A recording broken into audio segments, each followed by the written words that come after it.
BICIC, Banque sahélo-saharienne pour l'investissement et le commerce. Blackpo, boisson énergétique, l'écran meew bi xew ci jamono ñoo leen di may.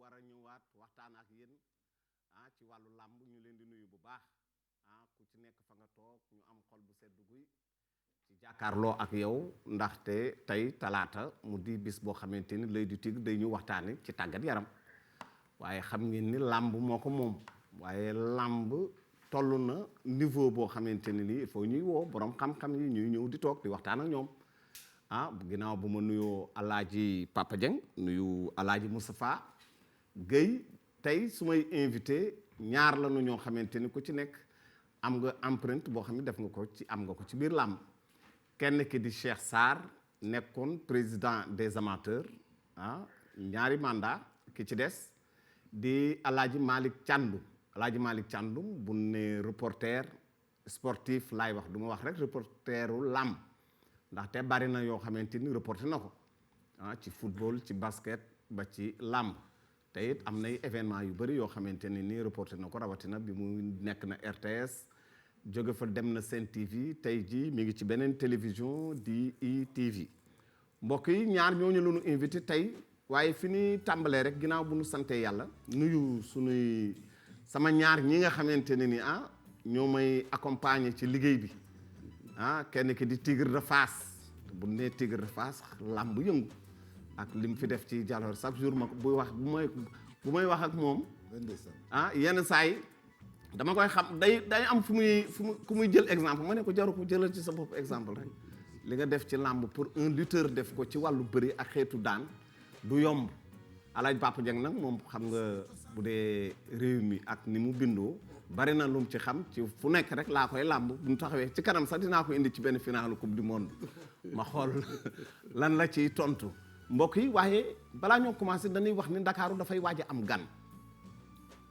gan gi 2022 lay ñëw mu di joŋante ndawi àdduna waxuñu ndawi Afrique de ndawi àdduna ñoo war a daje fu ñuy daje fii ci Dakar ñu tudde ko Dakar 2022 lépp loo xam ne jëm na ci tàggat yaram dina ci am mu di Jeux olympiques pour la jeunesse ndaw ñi xale yu ndaw yi li ko dalee 14 ans 15 ans 16 ans 17 ans 18 ans ñoom ñëpp dañuy daje fii ci Sénégal Jeux olympiques nag buñ ko mosaan a dégg ci yeneen réew yu bari comme yi lañ ko daan dégg yeneen réew yi nga xam ne am nañu ay jumtukaay yu mat sëkk yeneen réew yi nga xamante ni buñ ni infrastructure duñ ko manqué yu am alal ñoom lañ ko doon jox tey jii ñu ne dañ koy jox Sénégal loolu dafa laaj ñun waa Sénégal képp koo xamante ni tàggat yaram ak aada ak cosaan ndaxte day am culture ndaxte fu sport nekk rek culture da nga fa ñu xool naka la ñuy waajale loolu ci wàllu kaaraange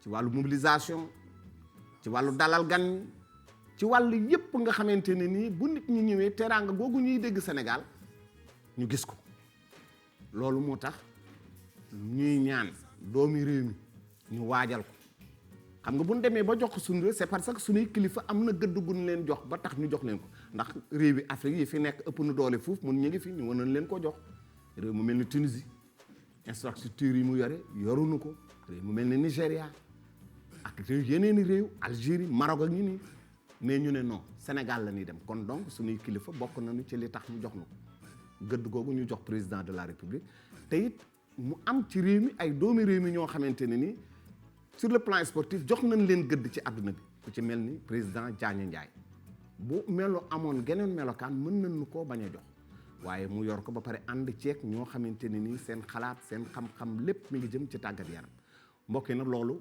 2022 lay am ñu bëgg ñu waajal ko ndax suñu yëf la ñun ñëpp ñoo ko moom Alaaji Papa Dieng tey foofu laay ubbee Sénégal ñu war a waajal 2022 ci Jeux olympiques de la jeunesse.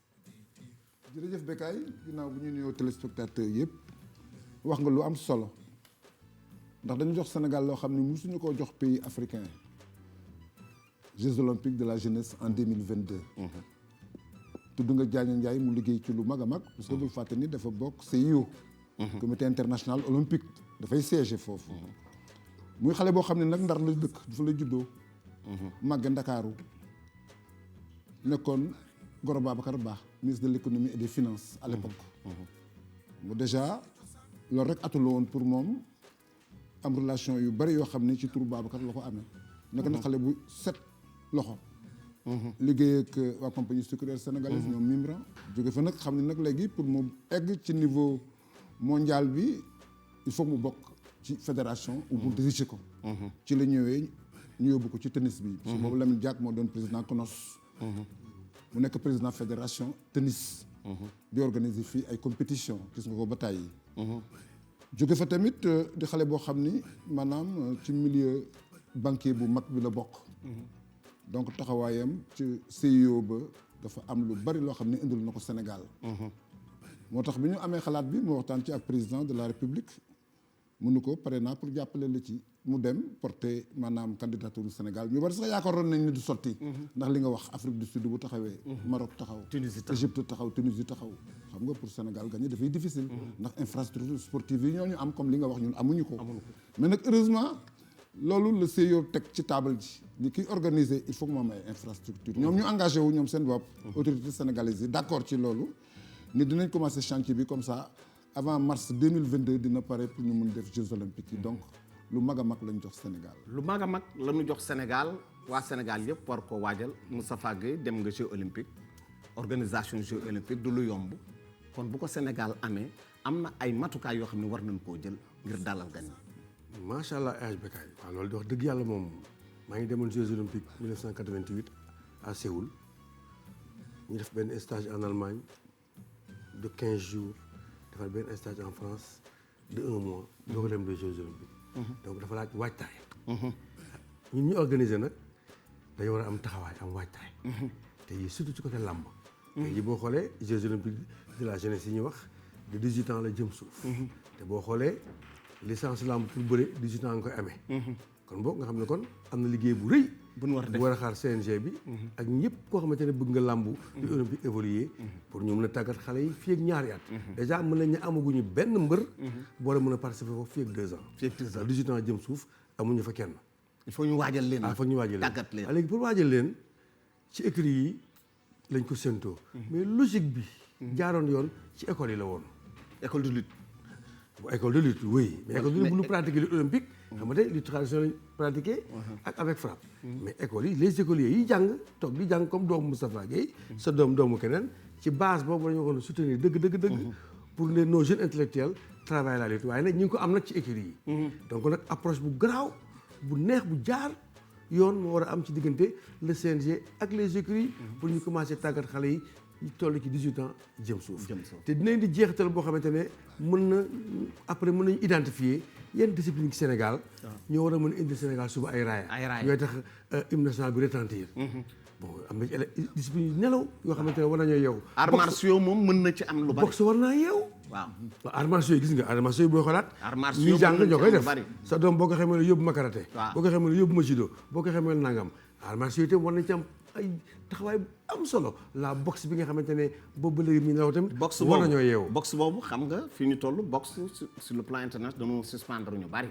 ah oui fédération bi dafa amoon problème bien sûr. léegi nag sélection bi. fii lay amee à Dakar. sélection pour pays bu war a mën a participer ci Jeux olympiques bi. fii lay amee à Dakar. les Jeux olympiques pas de la jeunesse mais les Jeux olympiques yi am dans le monde. de la jeunesse ñoom la ñuy préparer fii mais de la jeunesse déjà aussi. ça m'étonnerait aussi que 18 ans jëm suuf amagum. mais yu ñu préparé la. loolu ñuy waaj. lu bees tàq daal fondement daal la ñuy def pour sport Sénégal. ngëneel la nag infrastructure bu taxawee xale yi am 17 ans 14 ans ñu leen tàggat ñoo ñëwee màgg suba nekk suñu champion. nekk suñuy champion El Hadj Malick un grand reporter def nga football def nga basket def nga làmb Jeux olympiques yaakaar naa ne avantage la pour Sénégal mën ci ubbeeku ci wàllu infrastructure et puis ñëpp xam ko ci wàllu tourisme. jërëjëf El Hadj Bécaye maa ngi nuyu ñi ma fekk ci plateau bi di ko commencer ci doyen Papa Dia ak le Tigre de Fass. merci beaucoup nga xam ne wax dëgg yàlla man ci ñi ko gën a fan ci Sénégal ci laa bokk. waay waaw ndax j'étais un fervent supporter de Moustapha Gueye. Moustapha Gueye. waaw wax dëgg yàlla donc tey feggoog moom daf may neex. le président maa ngi koy nuyu aussi Cheikh Sarr xam ne lu nekk également def na ko pour làmb am place bi mu am. fi nga ubbee rek moo di ni d'abord il faut ñu xam ne c'est un grand défi pour le Sénégal. ndax li ñu jox wax nga ko léegi bu doon ne ci infrastructure la ñuy xool duñ ñu ko jox. mais tey dafa am carte de visite bu am solo bu nga xam ne suñu réew am na ko. sur le plan diplomatique suñu réew am rayonnement bu yaatu. sur le plan politique ak sur le plan géopolitique ñu am place bu am solo ci àdduna. mais ci diwaan bi ñu nekk muy Afrique soowu jant. ñu am fi place bu prépondérante parce que ñoo nekk réew bi gën a am stabilité. donc loolu yëpp aussi nga teg ci ñu am ay figures emblématiques. ci wàllu sport ñu def fi lu nga xam ne au plan mondial ba léegi way wi def fi des. léegi doyen Pape Dieng tudd na le président Lamine Diack. mu jiite fi IAAF def fa liggéey bu am solo kooku tey Diana Ndiaye ñëw moom tamit yor le CNOS di fi def liggéey bu am solo. ñu amoon également ay champions yu nga xam ni li ñu def ci wàllu sport je pense que ça restera à jamais gravé dans les mémoires. La fameuse course de El Hadj Amadou Diaba mu nekk le seul médaillé olympique de l'histoire du Sénégal. loolu dafay des également ci taarix bi. Ami Mbacké Thiam championne du monde. loolu yi tamit ci aura Sénégal la bokk.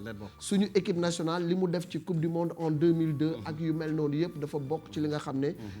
jaay na réewum Sénégal waxuma nag sur le plan politique nos dirigeants. place bi ñu am à travers le monde. mais tey ñuy accueillir lu mel nii. je pense que honneur la pour le Sénégal. te tey dañu am ñaari défi yu ñu war a relever El Hadj Becaye. muy le défi de l'organisation d'abord. organisation bi ñu wóolu ñu jox ñu ko. dafa nekk lu nga xam ni kenn ku nekk ci Sénégal da nga ko war a def sa yëfu bopp.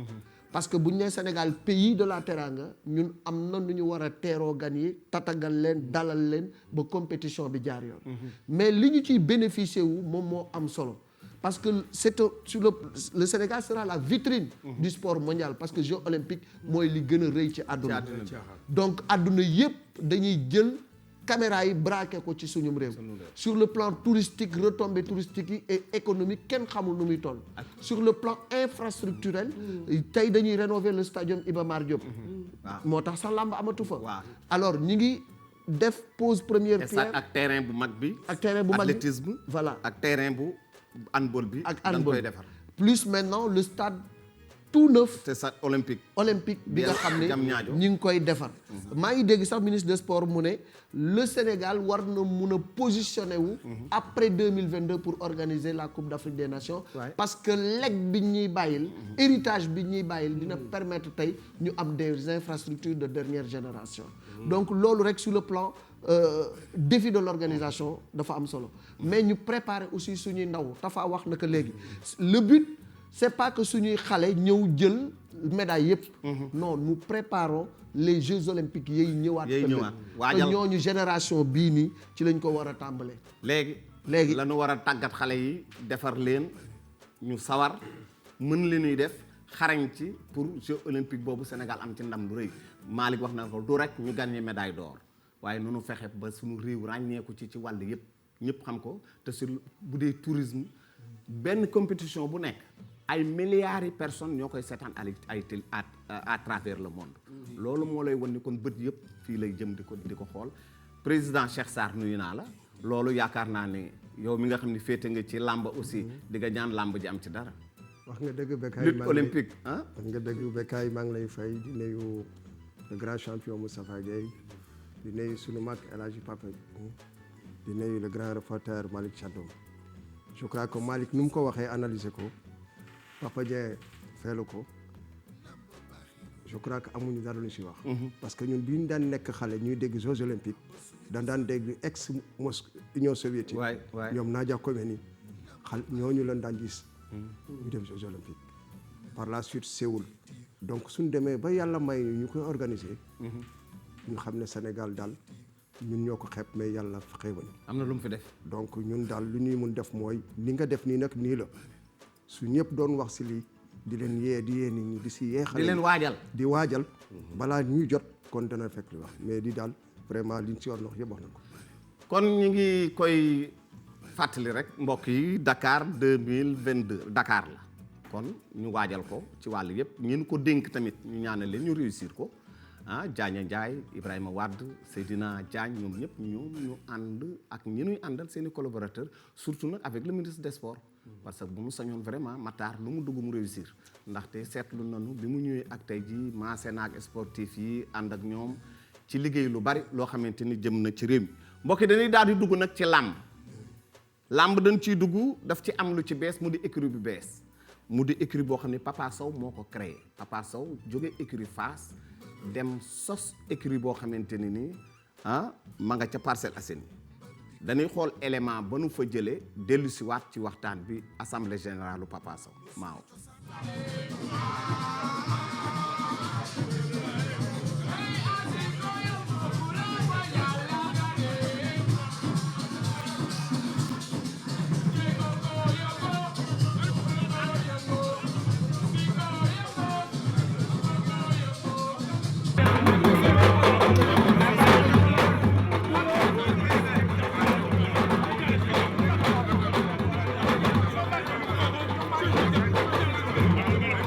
Parcelles benn la et je pense que l'initiative bi xam ne xale bi jël na ko ba bugg a def assemblée générale wax ak nit yi je pense qu'il était temps parce que ñun séeréer dañu wax ne soo amee taaw mu indi jabar ci kër gi rakam su indee jabar ci kër gi moom day beru sancal boppam.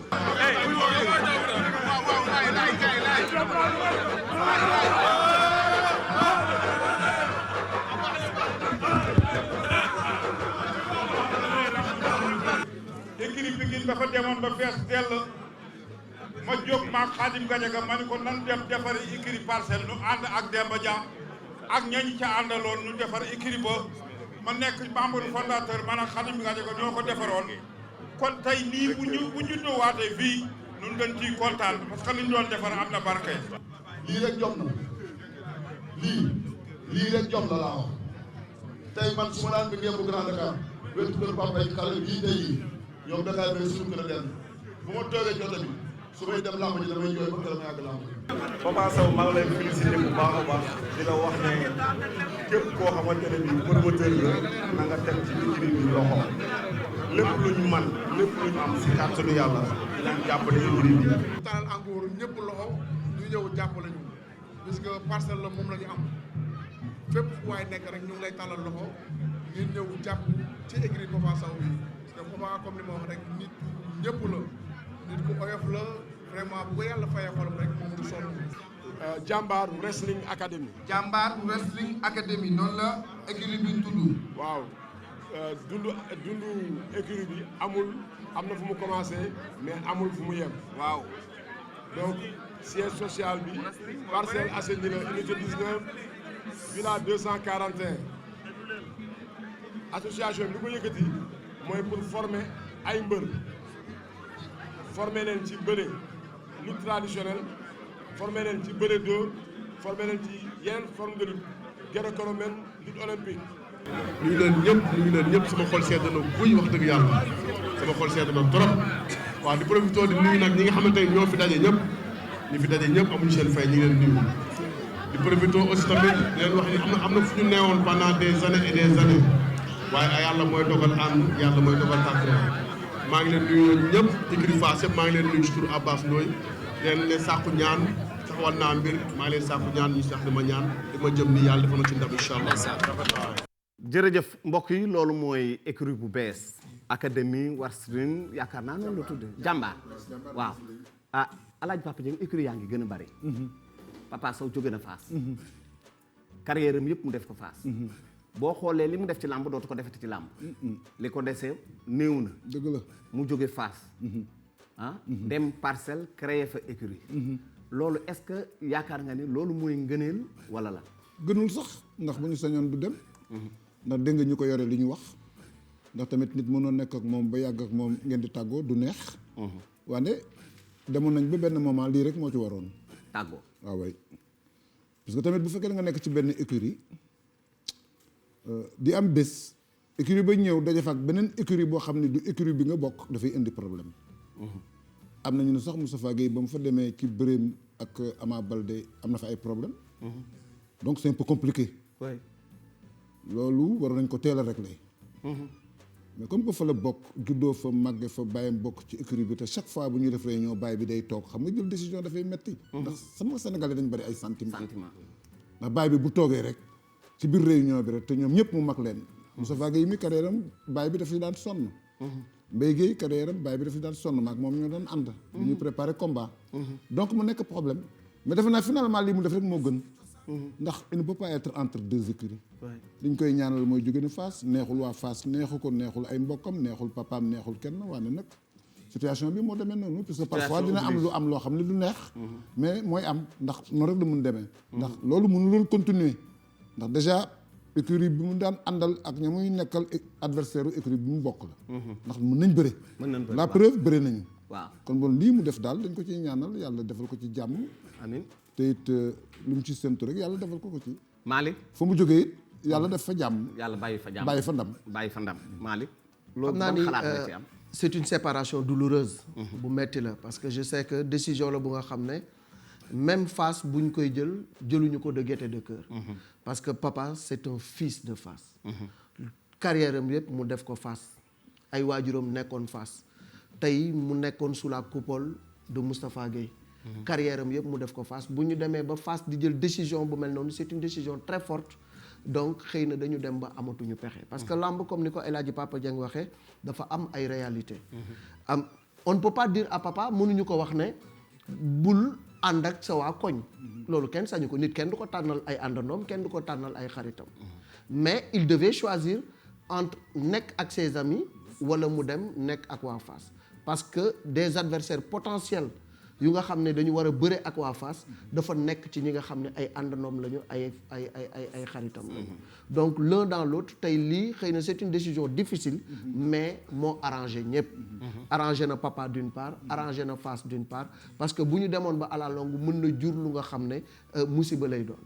donc tey dañ koy ñaanal rek fi nga xam ne moom la dem muy Jambar Wrestling Academy yàlla defal ko fa ndam lu kawe njortam parce que je sais que à Fass les gens lui souhaitent du succès dañ koy souhaiter mu am réussite parce que aussi nit toujours dafay am benn moment bu nga xam ne il faut savoir tourner la page et ouvrir une nouvelle page dafay am moment bu nga xam ne sax waxuma tourner la page mais il faut changer de livre te nag foofu la papa toll tey dem na dañ koy ñaanal fi nga xam ne dem na mu am fa succès comme li nga ko wax li ko dese ci carrière am bareetul li mu passé moo gën bëri te li mu passé lépp ci Fass la ko passé mais nouvelle écurie bi dañ ko ciy ñaanal yàlla defal ko ci ndam mu am ci succès lañ koy ñaanal Cheikh moment bi nga xamante ne ci la Papa Sow di dem ba am combat bi des 2 mois 3 mois nga war a jóge ci écurie dem ci beneen écurie créer sa écurie mu doon lu bees est-ce que loolu du tey xel. waaw Bécaye boo demee si gannaaw bi écurie yi commencé bëri si la lamb ji commencé wàññeeku. parce que booy seet lamb ji. écurie Fass moo fi nekkoon écurie séeréer. ak Pikine Waalo ak Pikine Njambur Waalo. bëri yëpp dañ daan bëri. ak écurie Double Less. ak mooy écurie Double Less après la ñu à partir de 74. donc écurie yooyu bi ñu commencé émerger si la nga commencé gis même Fass commencé di am wàññeeku. donc écurie yi. non Cheikh doguma la mais genn wàllu écurie yu bëri Fass la mu juddoo. waaw parce que lii mu def ni bon c'est vrai moom xale Fass la juddoo papaam ku ko xam ko si Tafa. xam ko si Mbaye Gueye donc su demee ba def lii lu mun def mooy ñaanal ko. mais daal lamb daal. tant que écurie yaa ngi bëri. waaw lamb ji du. combat yi day wàññeeku. combat yi day wàññeeku. parce que xam nga lu tax léegi problème de koñ la. problème de comme nawetaan yu ñuy def. noonu lay obligé di nekk. du ma bëreeg diw sama xarit la wala diw ñoo bokk donc. te loolu su amee te loolu su commencé am rek lamb ji day freiné. donc écurie yu bëri yii baax na parce que écurie nag moom moo parti politique mooy yomb. mook association la ñooy am saa yoo déposé sa kii am sa récépissé yoon moom moo loolu administrativement saa yoo déposé nga am mais nag li nga xam ne mooy avantage yu làmb ji ak inconvénient làmb ji je crois que war nañ ko seet parce que li Cheikh wax lu am solo la parce que c'est très important écurie yi li mu gën a bari c'est vrai lu wàññi combat yi la adversité bi dafay daal di wàññeeku ñu bëri ñu waroon a bëreetunu boo xoolee Parcelles Assainies mais ki dëkk unité 2 ak ki dëkk unité 20 kooku bokkuñu koñ bokkuñu dara loolu ngeen di seetaan combat 100 ans ñing la ak Papa Sow ma nga amee woon stade Iba Mar Diop Gaston Mbengue moo ko taxawaloon bis bu mag la woon Modou Lo bëri na ci ay ndaanaan les 2 Modou Lo bëri nañ ci waaw les 2 bëri na ci moom Modou Lo d'ailleurs ñu ngi koy jaale bu baax dégg nañu Daouda Fall l'ancien lutteur bi génn àdduna les ñun ñëpp ñu ngi lay jaale di bokk ak yow tiis bi di ko bokk ak waa Waalo yëpp di ko bokk ak waa Géejawaay yëpp di la jaale xale bu yaru la xale bu sérieux la xale bu amul benn problème waaye àdduna nag noonu la lees fi nga toll nii yow yaa koy remplacer àdduna noonu la mus di demee ba nu juddoo ba léegi noonu lay demee waajur mooy ñaan jóge fii doom toog kon yàlla na doon jóge goo xamante ne ni yàlla dina yàggal saraxam yàlla xare ko àjjana léegi boo dee xool écurie yu bari nan fi te ñu ci bëri war na noo bëri Pikine ka dëkk Grand Dakar ka dëkk Icotaf ak ka dëkk Mbaye dëkk Fass dañ daan bëri waaw Mbaye Gueye bëri nanu mais Médina ak Fass dañ daan bëri mais léegi xale yi parce que nee nañu bu amee violence am léegi dañuy ñëw ci Moustapha laaj bi mooy Papa Sow seetlu gi mooy léegi bu ñu dee xool dafa mel ni dirigeant Fass yi danoo bàyyeeku comment danoo bàyyeeku da ngay gis Papa Sow gis nañu ni mu mel ak waa Parcelles Assainies ay xarit la mu beneen mbër bu am gis naa Lac Rose mu am combat dem préparé wu ji à Grand Dakar ci terrain Jankalaar Gris Bordeaux entraîné ji mbaaw ci bëru këram wut ñu koy entraîné waaye yooyu est-ce que du loolu la ni ngeen doon naxal di naxal bu mu indi problème bi tey jii mu doon problème boo xamante ni pour wut ci solution mu jafe parce que est-ce que du lu dirigeant yi waroon a jóg bu yàgg régler ko avant mu yegg si waaw béykat xam nga am na ci yoo xamante ne moom dañ ne bu tàkk-tàkk amee bu saxaar amee avant muy tàkk da nga ko war a étouffer waaw ba safara du am waaw mais yenn comportement yenn regroupement yenn bersa daara toujours rek ak ku mën tamit day mujj ci yu mel nii rek c'est vrai Gris Bordeaux mun na am combat këram yaatu goxam yaatu ñu accompagner ko ca loola waaye dina baax ci moom mais du gën ci équilibre ba parce que da ngay léser après les jeunes yi fa nekk dañu war a jàng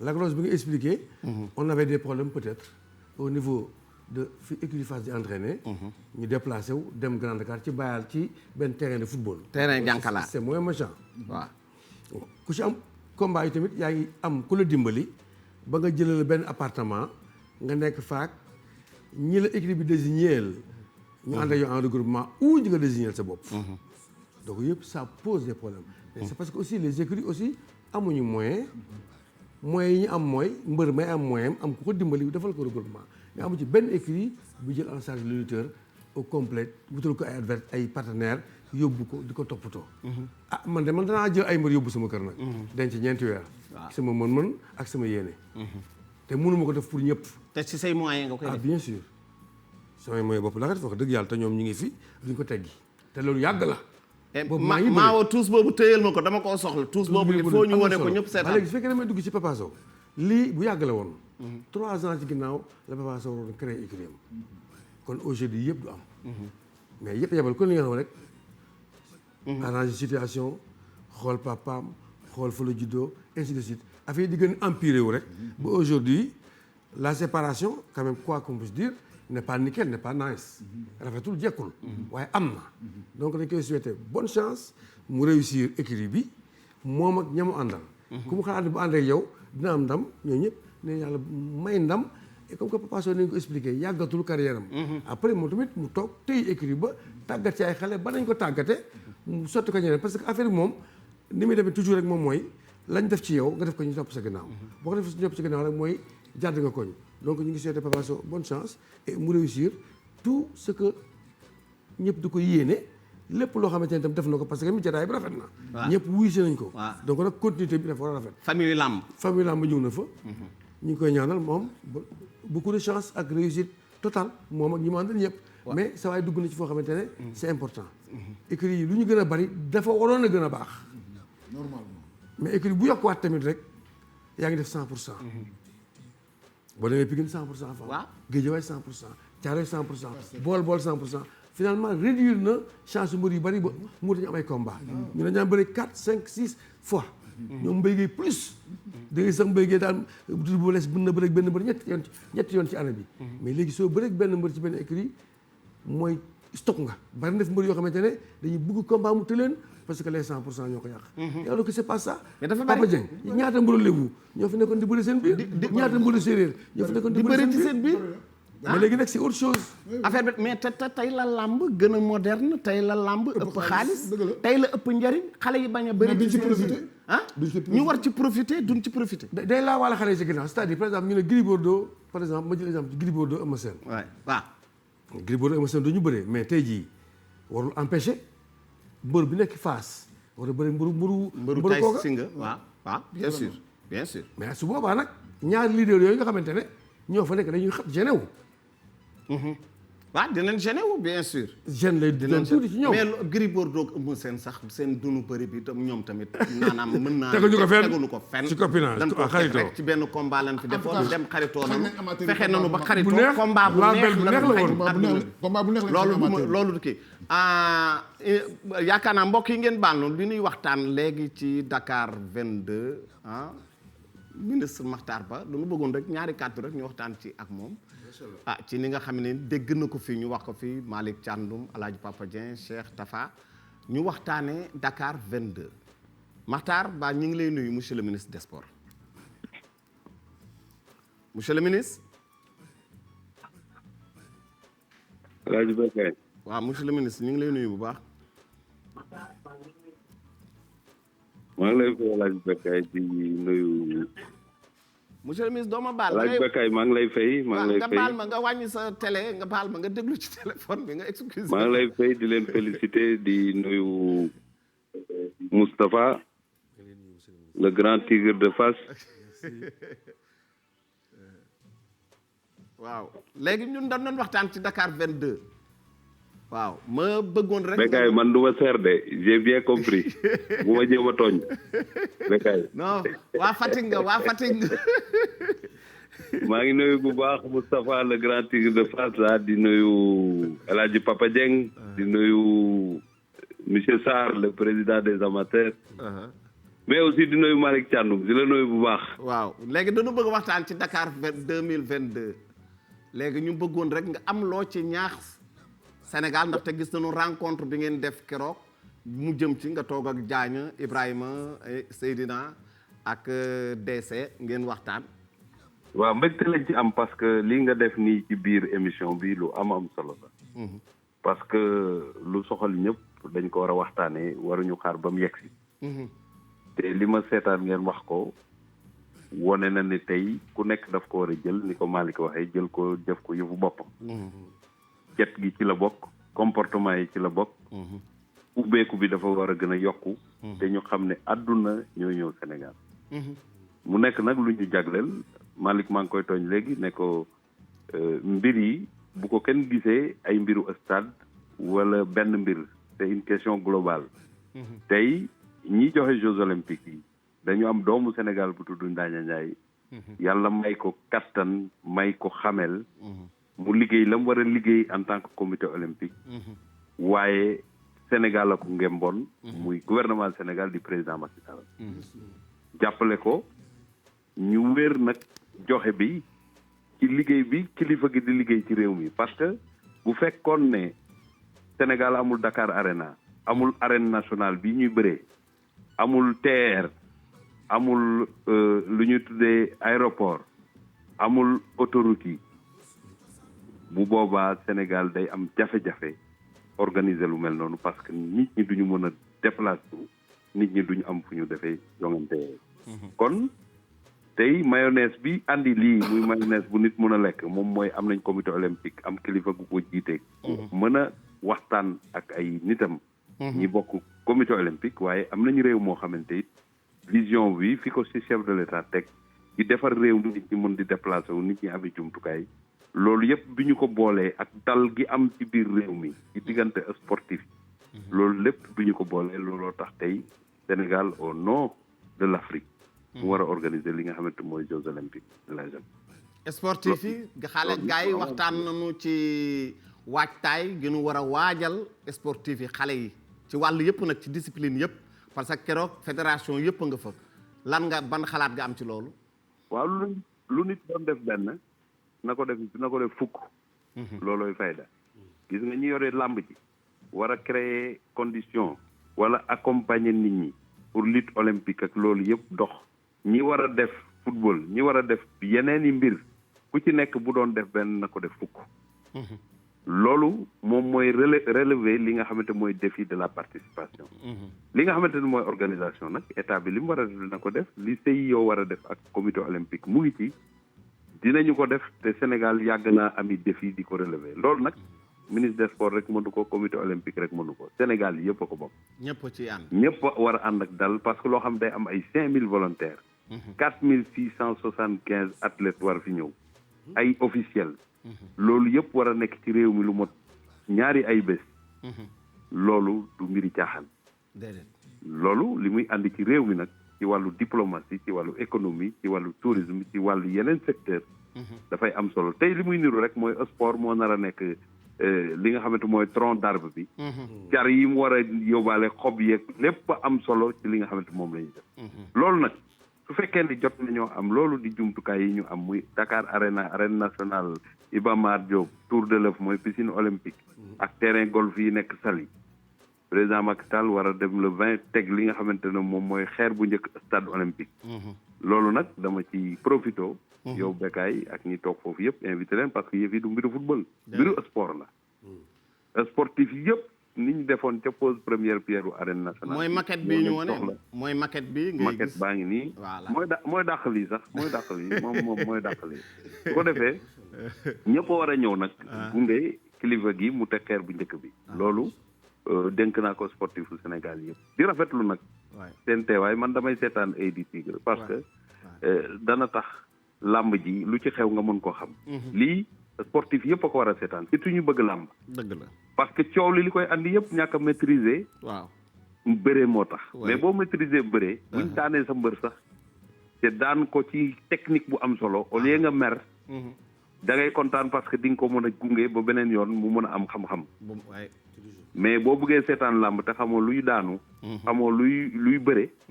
lu xew nga dugal ci histoire. loolu moom mooy andi coow li ci làmb ji. ñu ngi lay gërëm bu baax dañ ko war a seetaan ñëpp a ko war a seetaan. ñu ngi lay gërëm bu baax.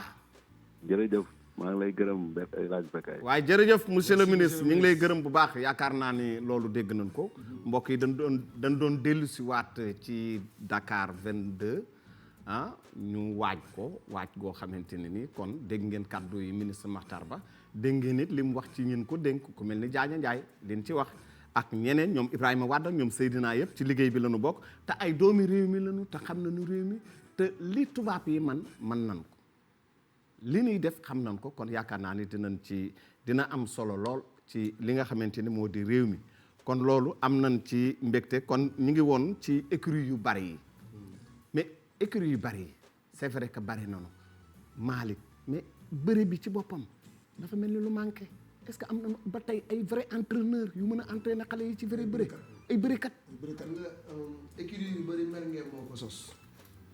waaw oui bien sûr. waaw boo meree ngeen mu nag ut benn Malick Thiandoum. mais Malick parti politique yëpp mer ngeen boo leen sos. ba dëkk koy mer la rek. mi ngi noonu mer ngeen moom mi ngi noonu rek. bu dee mer ngeen moo ko sos nag la war a daje lépp pour mu nekk une véritable écurie du fa daje. donc te loolu moom mooy problème bi gis nga Cheikh daf ko wax léegi c'est vrai liberté d'association am na mais ñi nga xam ne ñoom ñoo ŋànk làmb ji ñoom ñoo war a légiférer parce que tey boo xoolee même dans le mouvement nawetaan am na article bu ngay xamee ni dafay wax ne bu fekkee ni man dama nekk ak Bécaye ñu bokk benn association ma mer ngembu beru association boobu waruñu ko reconnaître waaye parce que loolu moom mooy nekk origine u violence yi am ci équipe yi nga xam ne dañoo jegeen jegeen parce que ñenn ñooy nekk ci équipe bi amuñu fa place ñu dem créer benn association ci côté bi mu indi ay derby yu nga xam ne ay problème la maintenant les écuries qui poussent comme des champignons ci quartier yi dafay dem ba daf ñuy xañ yenn affiche yu nga xam ne yu neex la au niveau de Pikine am na ay mbër yu nga xam ne c'est malheureux buñ doon dajee dafay neex. Ama Baldé Boy Niang. Ama Baldé Boy Niang bu doon combat. xam nga loolu Ama Baldé Balla Gaye. Ama Baldé Balla Gaye sax alaaji mën naa comprendre. boobu sax mën nañu comprendre parce que problème donc ndax Double Less. ak Falaye ak Falaye. même boo comprendre xañ nañ ñu combat. xañ nañ ñu ay combat. même boo comprendre. waaw même boo comprendre xañ nañ ñu combat effectivement. c'est ça il y a des combinaisons yu extraordinaires yu waroon a jóge ci gox-goxaan yooyu mënuñu ko am. parce que dañuy wax 100% nangam Géejawaay laa dëkk du ma bëreek waa Géejawaay. Pikine laa dëkk du ma bëreek waa Pikine Parcelles laa dëkk. léegi Papa Sow dootul bëreek kenn ku dëkk Parcelles. ku dëkk Parcelles. Fass la dootul bëreek waa Fass. te doo bëreek waa Fass. da ngay dem ba da ngay am problème mu sa marge de manœuvre dafay gàtt. Papa Sow Garga Mbossé lu ko daax. je te dis. voilà mais je crois que jote mën nañ bëri normalement. déedéet. ah non 100% kay. day daal di yàqu non nan ko wàññi def leen ko 50%. voilà def leen ko 50%. 100% day yàq lamb. xale yi sax duñu bëri seen xale yi ñuy bëri. ah mais xale yi bàyyi xale yi ñuy bëri parce que on n'y a pas pris garde. jëluñu ay garde fou bàyyi affaire yi di SME ba tey mu yàq lamb. mu yàq lamb parce que yàq na lamb écurie yàq na lamb chef waaw. ñoom yaakaar naa ne. dana amul gis-gis. waay tey su ñu amoon gis-gis ñu xool le champion Manga 2. xoolal tey Manga 2 su gëstoo gis Mohamed Ali. waaw Manga 2 Mohamed Ali ñaata yoon lañ bëri. bari na. te tey jii ñu ngi ànd. xoolal yi muy jiite. Birahim Manga lu ko gënoon a métti. te Manga Mohamed Ali. combat bu métti leen bëri. tey non dernier bu mujj bi boobu. maa ngi reporté boobu maa ngi reporté. keroog di bëri tuur ci lamb. kii Tafa ñaata yoon la bëri ak ndeysaan dem si yàlla. Dame Suger waaw 3 fois. waay mais donc mbër loolu mooy lamb. il faut que ñoom ñuy bërante. xam ne nit ñoom ñooy mayante xaalis. te nag amateurs yi ñun amateurs yi. ñu ngi koy wax suñu président du jànje ko na ko. mais xoolal mbër bu mel ni Gris Bordeaux loo ko bañ. su duggee si stade nga xam ne. mbëru olof Cheikh dafa am lu ma lay may ci Gris Bordeaux. Maawa su duggee rek nga xam ne indil ma tuusu Gris Bordeaux. tuusam rek. na dugg gis boppam xaaral Cheikh pare. combat baa ngi. Cheikh seetaan na tuusu Gris Bordeaux mu tuus lu rëy nga xam ne lii mu tuus làmb dëgg la tëgg maag pecc ma noonu xoolal li mu tuus.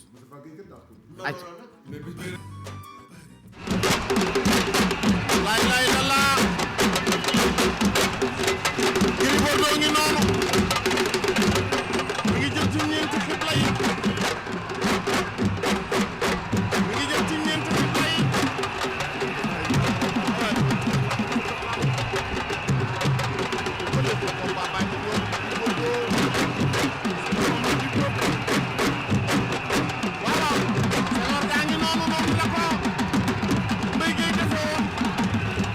sol mbaxana bu weex bi nekk ci ginnaaw noonu la ko Moustapha Gueye defee woon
waaw mu am ñoo xamante ni ñooy neexal lamb mu am ay combat yuy neexal lamb Maawo mu am ay combat yoo xamante ne nii lamb ji dañ koy soxla parce que bokk na ci liy yëkkati lamb te danoo toll woon benn niveau boo xam ne ci lamb vraiment lamb ji amoon na melokaan goo xamante ne ni ay choc rek la ñoo combat boobu Ousmane Diop ak Balla Gaye numéro 2 mu doonoon combat boo xam ne moom tamit combat bu mag Demba Diop technique lépp fa am combat bi li ci am ci wàllu technique jafe na pour nga gisaat ko mais Tafa xale yi ñoo mënatul bëri wala yéen entraîneurs yi ñoo kii wutul mais Bécaye keroog Moustapha mais keroog bëri bi bu amoon suuf waaw bëri bu rëy lay doon bëri bu rëy la Ousmane Diop dafa mën a bëri te daa bëri lu rëy bërikat la sax jour bi Mbaye Gueye moo nekkoon sama consultant boo gisee jour bi ci la zàlloo bëri ak cek bu ma cuumul boo gisee ñu koy consulter Balla ci boppam di consulter Ousmane. waaw ba sëq ak moom. waaw am na raison. ndax adversaire am na bëri boo xam ne bu fa bëri ak moom boo jógee même boo dee champion da nga koy respecté.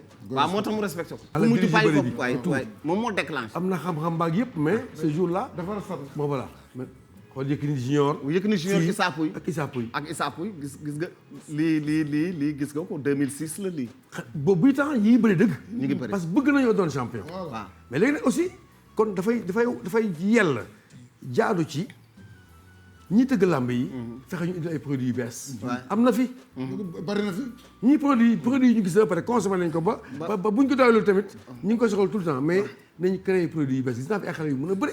aussi gis fi ay xale yu am bind yu baax. mais malheureusement. Tafa yaa ngi ñëw ci bind bi yaa ngi ñëw ci bind bi bokk na ci lu yàq làmb ci boo xoolee xale yi nii ñu mel nii. ñoom ñëpp naturellement la ñu dugg ci làmb mais bari na ci ñoom ñu soppeeku. boobu bagage amul woon. waaw wala boobu bagage bariwul woon. boobu affaire ba bariwul woon. léegi yomb na xale ya dugg nañ ca ba est-ce que souplesse bi xale yi amoon jamono yi 25% des mbër yi tukki nañu.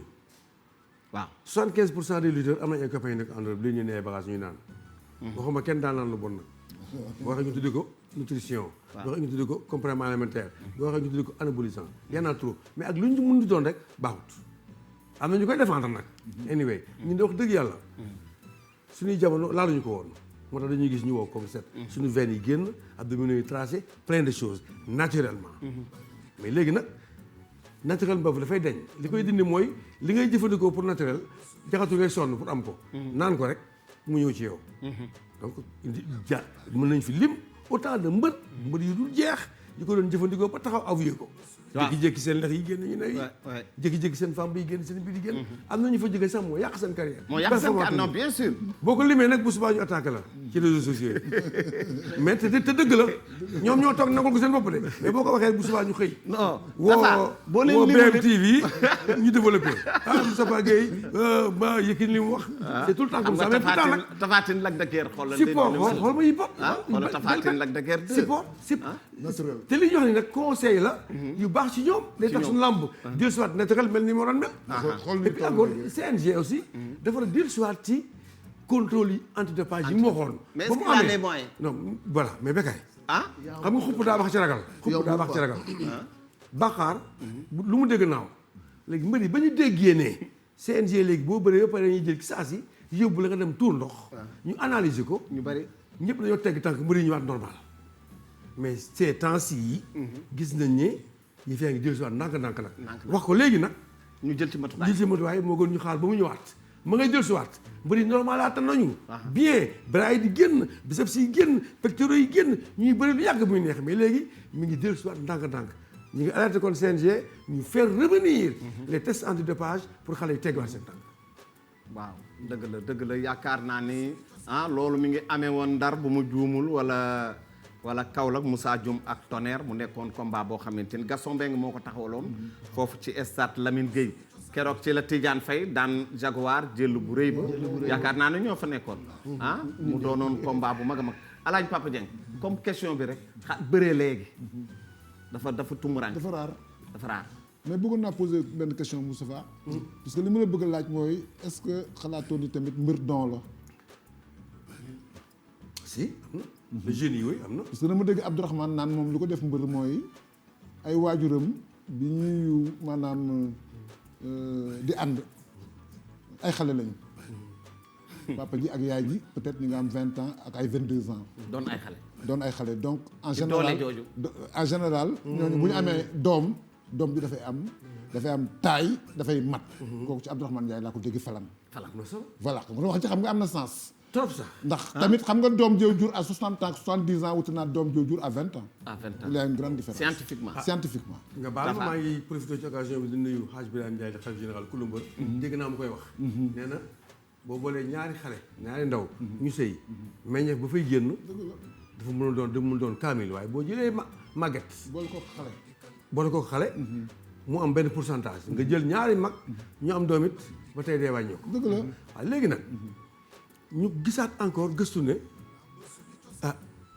bu sa yaay matee 2 mètres sa papa mat 2 mètres boo juddoo rek mënoo ñàkk mat 2 mètres peut-être ba tey meññeef la boo boolee ñaari duuñ tamit bu ñu seen chance dafay réduire ba mu doon ndaama yu mel noonu donc meññeef yi tamit ni ñuy composé quand même xaar beeg nag beeg fas wi pour am laadum ak bali noonu la doomu aadama di composé woo tamit parce que boo gisee ñu naan Camerounais ak Sénégalais yi daanaka ñoo bokk ay bind ñoo ci gën a costaud dañuy am njool ak taxawaay bien bâti nga dem ci yenn dëkk yoo xamante ne nga dem Gabon ay duñ nga fay gis ay naam ñun dañoo tuuti ah non ñun si ñun dañoo tuuti par rapport ak ñëpp ñun ay Sahéliens la ñun dañoo tuuti de ñun dañoo tuuti Cameroun Nigéria Sénégal non Sénégal dañu tuuti limal 50 mbër ci lamb joo xam ne tuuti non waaw mais non mbër yi dañuy entraîné mais pour entraînement yow sa bopp waaw Malick moom ci boppam nee na mbër yi dafa am lu ñuy utiliser yow toll yow rëyoo woon dañu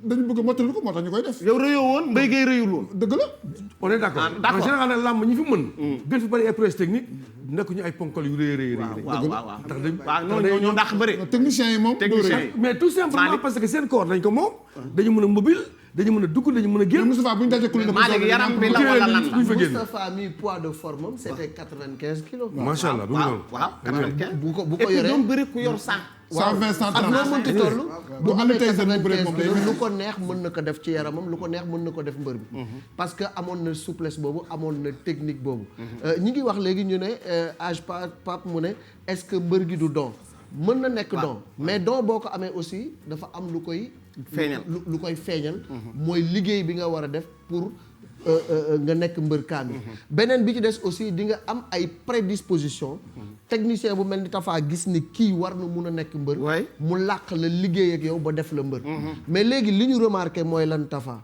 moo di ni dans les écuries mbër yi dañu yàkkamti xale yi dañu yàkkamti Moustapha da daan gis ne Moustapha mi tëbul tëb ñu jox ko bloc bi tëbul tëb nekk champion dafa am fu mu jaar ay escalier yu mu franchir ba ñu ne ay la yéwén egg si nga ci tableau bi yow tey ñëwal yow la nga bëre mais daf ci am xale yu nga xam ne dañuy foog ni bu ñu entraîné 1 an rek war nañoo ñëw ci làmb alors que maîtriser guñu lu bari moo tax ñu ci bari ñu ngi leen di bëgg a rey ci làmb ji parce que temps d'entraînement bi ñu war a def ak liggéey bi ñu war a def ci écurie bi balaa ñuy ñëw ci arène bi duñu ko def dañuy yàkkamti il y a une pression sociale terrible sur les écuries et sur les entraîneurs ñu lay wax yow yàgg nga ci écurie bi te bëree ko alors que bëree dafa am doomu jàmbur balaa nga koy jël di ko yóbbu ci géew dafa am loo war a def ci moom sur le plan technique sur le plan tactique sur le plan physique sur le plan mystique mbër dañ koy waajal da nga koy lëlal defar ko ba mu pare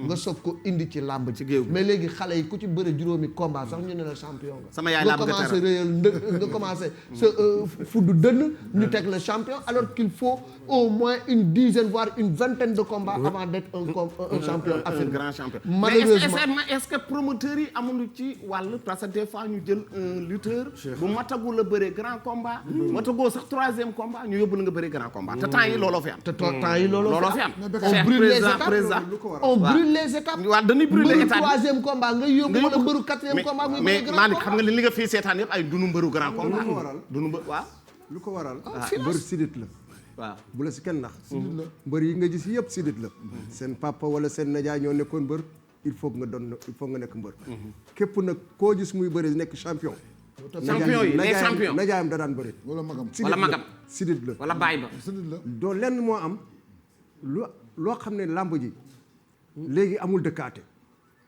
da ngay gis ñu bëgg a dëkk ñu yàq waaw dëkkaate làmb bi si dëkkaate jógee léegi boole rek moo am affaire boole bi. waa léegi business la daal boole. business parce que amul dëkkaate bu njëkk xoolal Gris Bordeaux bi muy dëkk Balla Beye. waaw topp na ko Iba Mar Diop sax ñëw na mu topp ko foofu. topp ko dëkk ko. xam gis naa loolu maa ngi taxaw. topp ko par force dañuy bëri dëkk par force dañuy bëri mbër noonu lay def. da nga koy aaye mbër des fois mbër mooy boole nit mbër ak mbër ñooy tase. ñooy tey des fois lamb dana la booleeg nit forcé. lamb da lay boole. waaw lambay dox di dox ba combat am rek. mais léegi nag mais béykat dëkkaate bu njëkk dafa civilisé woon. waaw léegi nag dëkkaat bi day am xeex. day xeex waaw booy waaw dëkk kii kenn léegi dafa am xamante li dëkkaate jógee rek léegi boole rek moo am. bu njëkk da ngay taxaw taal sa loxo mbër mi nii. waaw bu lay bay ba miin la bëggul ndax ngeen korante wëndeelu gars yi yuxu ngeen ne nii. ñu dëkk subaa ñu signé ko. waaw léegi nag c'est la bagarre dans l'arène. day indi musiba mbokk yi. yaakaar naa ni ñu ñëw ci sunu partenaires yi. xam ngeen ni Bisik agence am bi nekkoon place de l'Indépendance transféré nañ ko mi ngi rue Docteur Thèse Angalam ak Carnot immeuble Askia assurance mu di agence boo xamante ni commencé nañu liggéey depuis hier lundi kon képp koo xamante ni client wu Bisik nga boo ko doonatul nga dem doon ko ndaxte banque la boo xamante ne ni ñi ngi jàpp ci léppi réew mi rawatina wàllu investissement wàllu commerce lépp loo xam ne bokk na ci luy tax doomi Afrique yi liggéey ñu ngi ci bu leen fàtte l'écran wax nañ leen meew beeg meññeef yeeg li ci nekk di mën a jariñ doomu aadama ak Black Po bi nga xamante ne ni gis ngeen ko liggéey bi nga xamante ne ni ñoom it ñu ngi koy def ci biir réew mi mais ñu xool leen publicité dellusiwaat ci l'œil du tigre.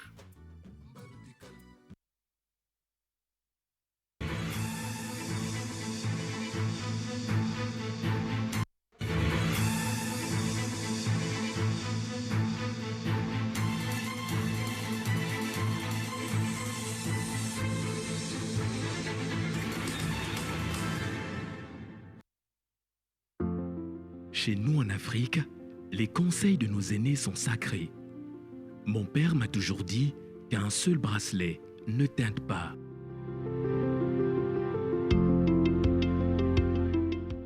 Mon oncle me disait souvent que seules deux mains se lavent parfaitement. En grandissant, j'ai compris le sens de ces paroles. Dans la vie, on n'avance jamais seul. On a tous besoin de soutien. Le soutien que je cherchais, je l'ai trouvé à Bisik Sénégal. Voilà déjà 15 ans que nous avançons ensemble. 15 ans, notre rêve, vous voir grandir. Bisik Sénégal, une vision, un instrument.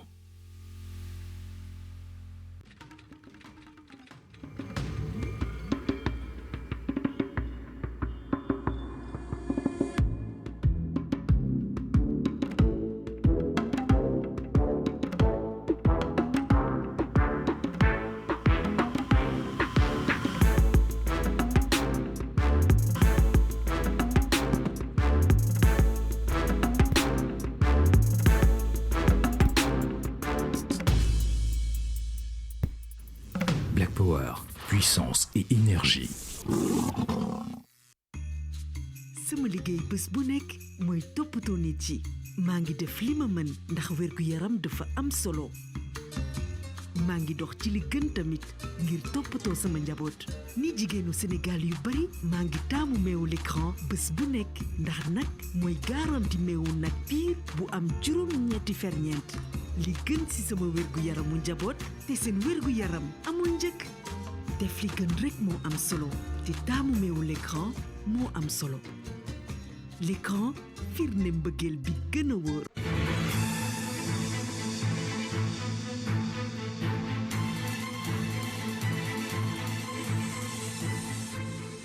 waaw mbokk yi kon loolu mooy publicité bi te dégg ngeen niveau waxtaan bi ñu ngi waxtaane li jëm ci bëre parce que tey gis ngeen combat yi ngeen di seetaan dañu ko gisatul mais est-ce que dinañ ko gis et puis surtout combat bu mel ni Eumeu Sène Gris Bordeaux keroog Alaaji Papa Dieng lépp luy bëre seetaan na ah moom koy li ñu la wax rek xañ nañ amateur yi combat bu mag da ñoom ñaar seen bëre bi ñu mujj bëre keroog lépp nga ci bëri. lépp nga ci bëri. mérité woon na benn bëri nañu xeex nañu ba jeex takk tàkk keroog bu ñu doon match nul kenn du mer. waaw kenn du mer. ndax nit ñi sax dañ defoon bëre bi ci match nul lay mujjee. mais ci dernière action bi ci la ëmm génne trait de génie.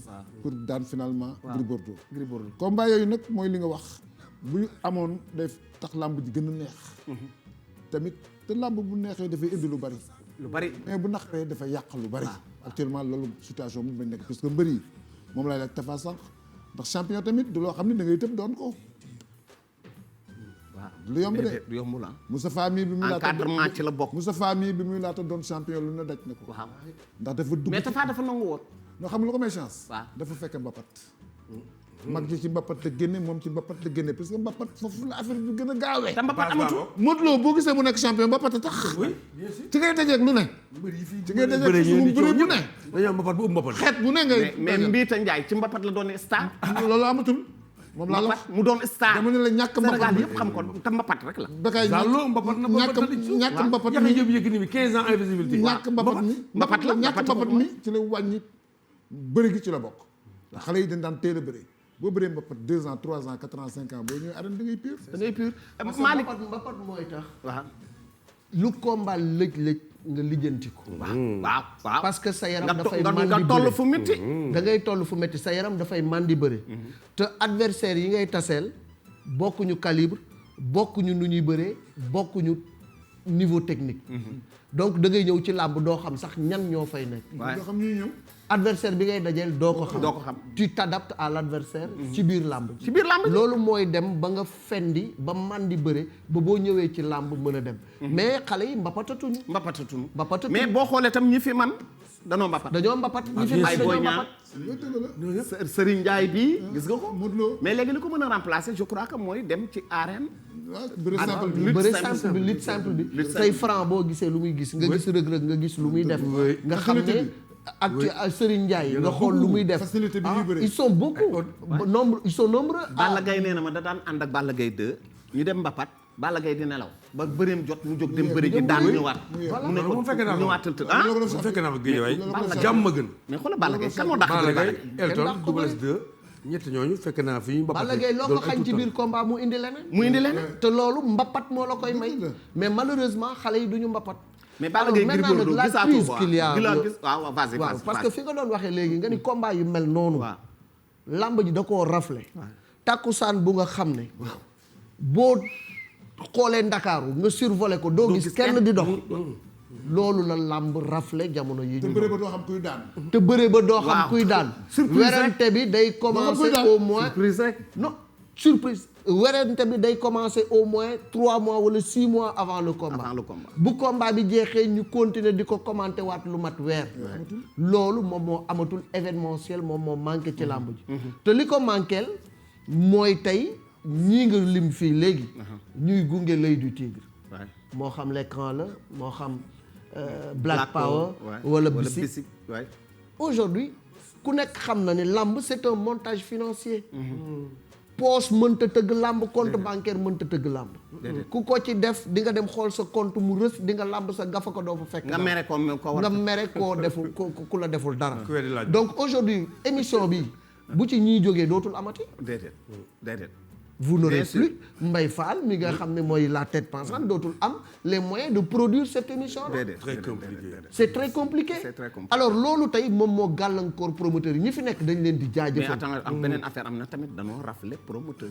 non promoteur des grands événements il faut nga noonu il faut ñu waaw d'accord Bécaye mais xam nga ñi fi nekk d'abord dañ leen di jaajëfal. non ay jàmbaar la. dañ leen di jaajëfal parce que aussi ñoo xale yi ñuy tëgg ñoo bokk génération ñoo maase.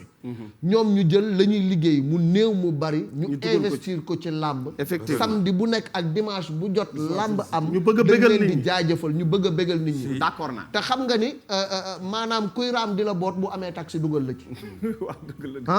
ñooñu nga xam ni tey ñoom ñooy tëgg combat yi ndaw ñooñu c'est pas parce que c'est de petits promoteurs. mais c'est parce que les moyens font défaut. te moyens yi li koy indi mooy ñu am de grands bailleurs yuy accompagner notre sport national. il est inadmissible que tey Sénégal ñu tabax benn arène de 32 milliards. monsieur le président de la République tabax ko. wane mbëggeel bu mu am ci làmb.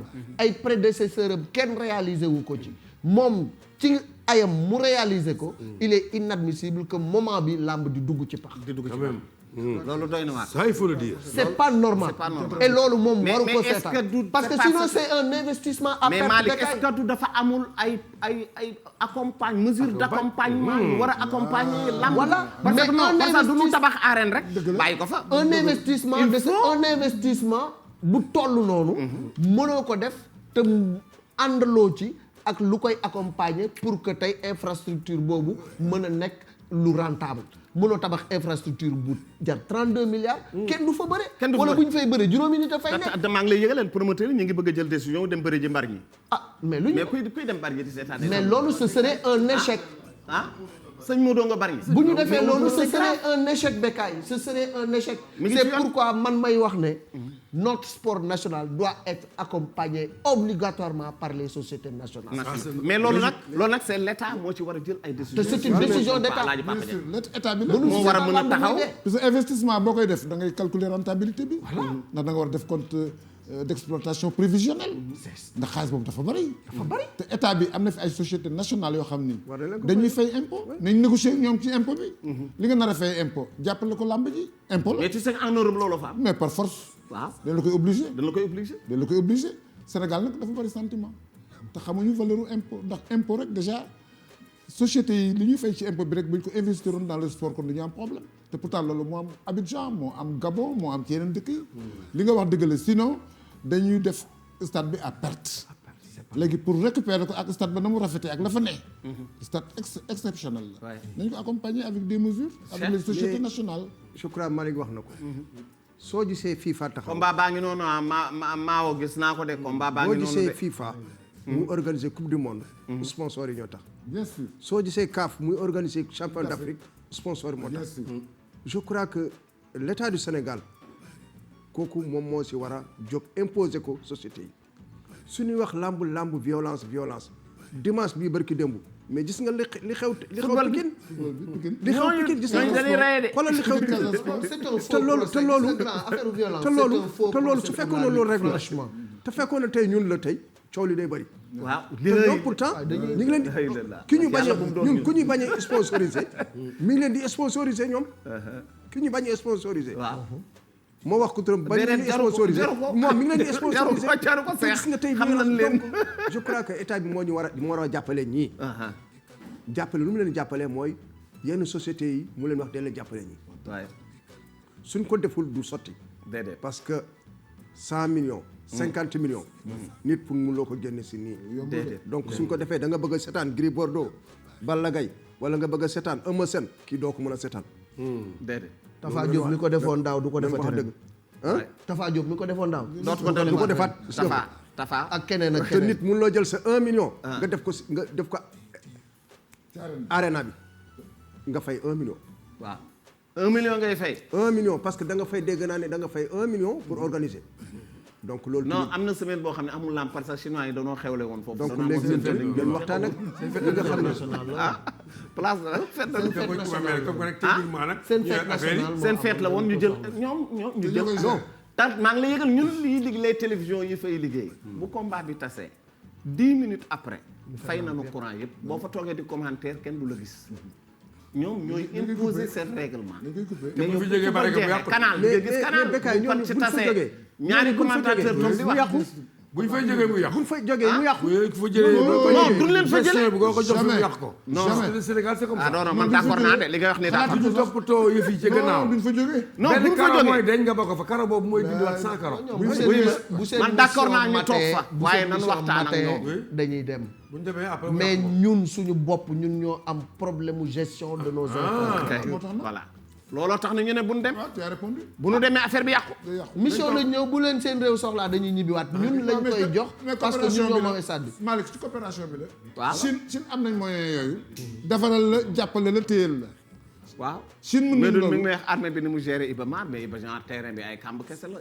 Médoune terrain bi demewul noonu. te loolu yëpp ci gestion bi la Moustapha dama ne Malick dañoo am raflet promoteur des grands événements. Malick joxe na argument yu am solo. ci fi lamb toll. ak mesure d'accompagnement yi ñu war a def par rapport ak la lutte. mais yaakaar naa ne problème mu promoteur tamit am na ci. am na ci bon en fait pourquoi mu am ci mooy bi ñu ubbee buntu promoteur yi le CNG dafa def ku am sa 300 000 francs bu ko tëgg lamb am sa carte d'identité am sa casier judiciaire ñëw am licence. ñoo am licence loolu tamit lu ñu war a xoolaat la. waaw du ku nekk rek moo war a ñëw nekk promoteur. pourquoi promoteur du ñu rampe.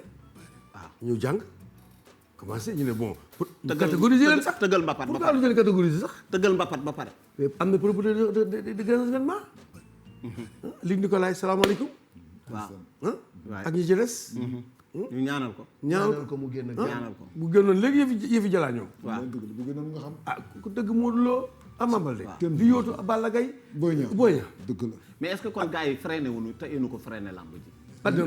tey sax buñ ko waxee day yëpp mais promoteur du ku ñëw rek bëgg a tëgg lamb jox la nga tëgg lamb parce que booy tëgg lamb am na ñu dugg ci lamb non Bécaye ah mais dafa tombé wala tombé waral gaaf tombé wala exprès rek on sait jamais on sait pas dafa tombé rek mais la lutte n'a pas que des amis ah il y a des ennemis tapis dans l'ombre yu nga xam ne bu ñu sañoon waaw bari na ci bu ñu sañoon lamb dootu mais benn point aussi sur la fuite des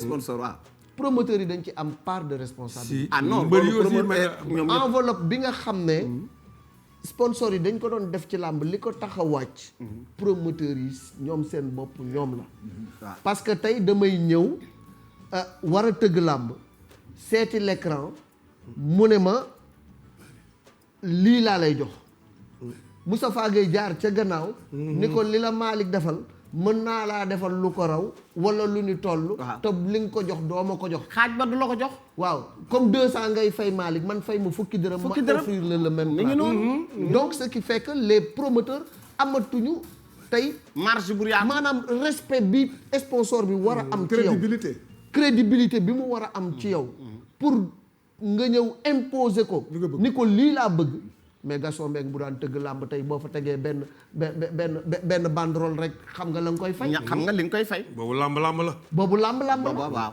donc aujourd'hui ñoom seen bopp am nañu part de responsabilité ci situation bi. le Don King bu daan tëgg. amul benn banderole boo fay takk te doo fay doo fa branding te doo fay. sponsor bi nga xam ne ëpp cere ëpp ñeex la daan def. ku la ëppale lu mu joxe. moo lay ëpp visibilité moo lay gën a feeñ mooy branding fa gën a am visibilité ba ca ginnaaw reporter yi ñoom Bécaye ñoom Malick mais malheureusement aujourd'hui les crédibilité bi amatuñu ko boo demee ca banque ba aussi solvabilité bi nga war a am pour mu jox la yenn somme yi ak garantie yi nga war a am ñu ci bari du leen ko jaral donc ça veut dire que aujourd'hui il y a problème de promoteur c'est vrai mais problème bi ñu am ñoom ñoo ko yóbbee seen bopp seenu xeex la xeex bu këpp seen kaw. day doon dëbb ndox. waaw xeex bu këpp te dëbb ndox paasewul nax sa bopp. et puis xeexu xaalis baaxul. dañuy dëbb ndox. Bécaye Alioune Petit Mbaye ngi xeexu xaalis baaxul. wallaay waaw Alioune a ngi nii. action lu nekk def na ko. lu mu actionné ci làmb Serigne Modou tam il est à encourager. kii Serigne Modou ñaan rek la képp kuy sponsorisé jàpp làmb ci ñi war a ñëw dañoo wax dëgg rek. bu neexee. te boolewul dara ak coow. taw du wax fa mu dem. du wax bari ñi boo fay dem c'est de la peine. bien sûr mais moom bu tëggee làmb sa toog fa moom di ko seetaan kontaan la. waaw dafay dund làmb. ah non si non day tëgg te ay talent lay tëgg de. champion yi fi feeñ yëpp. moo leen feeñal war nañ ko jox àllarba. sëñ Modou mi ngi nii. moo leen feeñal.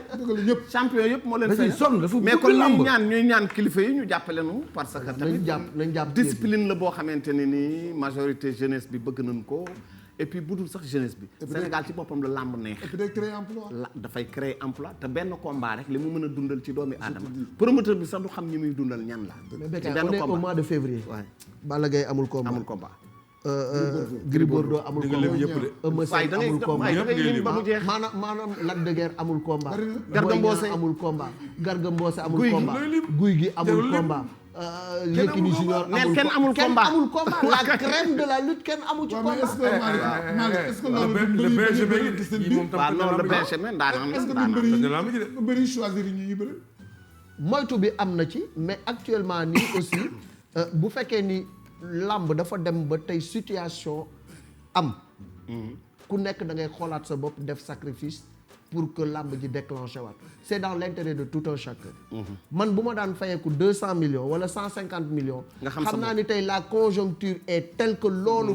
du ma ko teg Alaaji Papa Dieng parce que bu ma ko tegee. li Gaston di wax naan ma lor sama njaboot. du ma xool Alaaji Papa Dieng di ko lor. boo waxee mu ne ñoo ma rey boo waxee mu ne ñoo ma rey. loolu kii Malick wax naa ko si fekk si. waaw te genn wàll gi duñ jënd. gis nga Lac de Guiers 2. waaw phase yow Cheikh ak Cheikh. boole nañ ko Papa Sow. waaw. Gaston fay ko temps. waaw. bi ko Gaston fayee taar xaritu papa mu woo ma ne ma mais Cheikh waxal Gaston mu yokkal ko tuuti. xoolal loolu. ma woo Gaston ne ma xam nga lii laa ko fayoon. waaw. fayatuma ko loolu sax. ma woo. na ko jël ko. mais gis nga jël ko mën nga am leneen.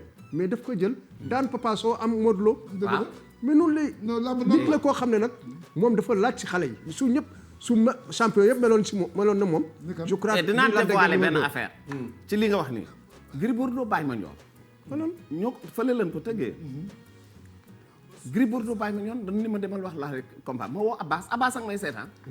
ma ne ko Abbas dama soxla Gris Bordeaux bàyyi ma ñoom mu ne ma non mais ñun sax ñu ngi nuy wax Bombardier ma ne ko Abbas kaay ma wax la. fii ñu toll nii Fass amul xon bu daan Bombardier amul leen lu daan Bombardier dama lay wax rek Abbas déglu ma ne ko fay naa la taa Abbas ni ma ne ko waaw 5 minutes Abbas woowaat ni ma indil avance dafa yomb parce que Abbas dafa xool li ñu ko fay mu ne mais et puis bu bàyyi ma ñoon la du Bombardier ma ne ko ngir boo def kay dina la fay xam naa ni mooy ëpp li may fay mais la ngeen nar a daj ca combat ba problème ngeen di indil seen bopp kaay ma jox ma ngeen bëreeg bàyyi ma ñoon mus ngoon ngeen bëreeg kenn daanul xaw ma lu noo mën match nul bu metti bàyyi ma ñoon a ngeen nii taxaw moom pare na pour bëreeg yéen ñëwal ma jox leen ko ku daan sa morom mën ko mais gis nga loolu taxawal combat bi ma woo bàyyi ma ñoon ni ma père loo may fay ma ne ko nangam mu ne ma damay bëre mais gis nga léegi xale yi li nu bëgg moo amatul fenn moom du delloo avance du yàq ko non bàyyi ma ñoon ni man combat gën a neex a jubóo ci la